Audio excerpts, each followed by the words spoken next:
Jadi dari kebetulan besok hari Sabtu itu di Danau Toba akan ada F1 Powerboat dan juga Kejurnas Aquabike jet ski. Itu udah berlangsung selama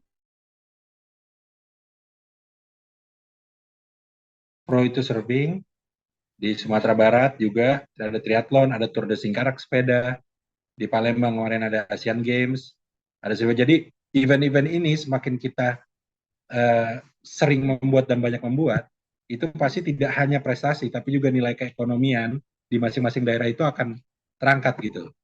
Karena contoh Grand Fondo di Bali itu, kalau kalian lihat, Grand Fondo ini pesertanya internasional, tidak ya mungkin kalau FIFA kan jelas negara-negara, tapi ini perorangan yang datang dengan keluarganya dan mereka setelah mengikuti event pasti mereka akan menikmati pariwisata di Indonesia, di Bali, di Lombok atau sekitarnya gitu.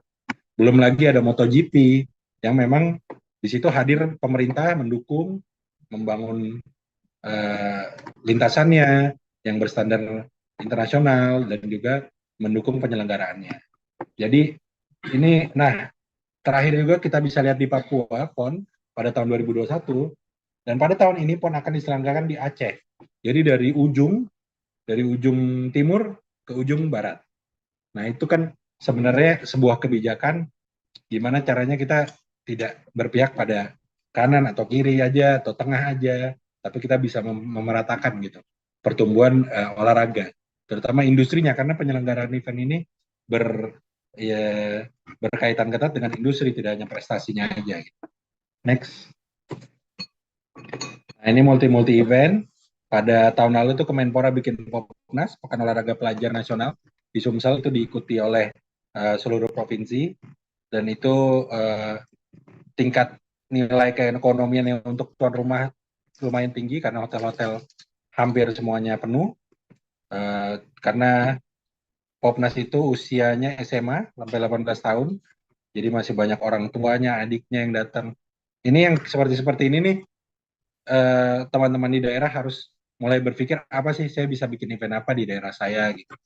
Bisa bikin apa? Nah itu kan lanjut ada tingkat ASEAN-nya, ada tingkat Asianya, ada tingkat dunianya, dan kita tidak menutup diri untuk kita jadi hosting event tingkat internasional karena kita sudah terbukti memang ya walaupun misalkan timnas bola kita nggak main di Piala Dunia, tapi kenapa nggak Piala Dunia di sini? Otomatis main juga timnasnya gitu kan. Next. Nah ini contoh kalau dari prestasi ini benchmark peraihan medali kita dari tahun ke tahun, dari yang paling rendah itu di regional di SEA Games 2019, 2021 ke 2023, 2021 itu diselenggarakan 2022 ya di Vietnam, mundur karena COVID, 2023 di Kamboja kemarin. Lalu itu dari Olimpiade kita bisa lihat memang di panggung dunia ini masih kita harus terus tingkatkan. Maka itu dari 2016, 2020, Olimpiade 2020 itu 2020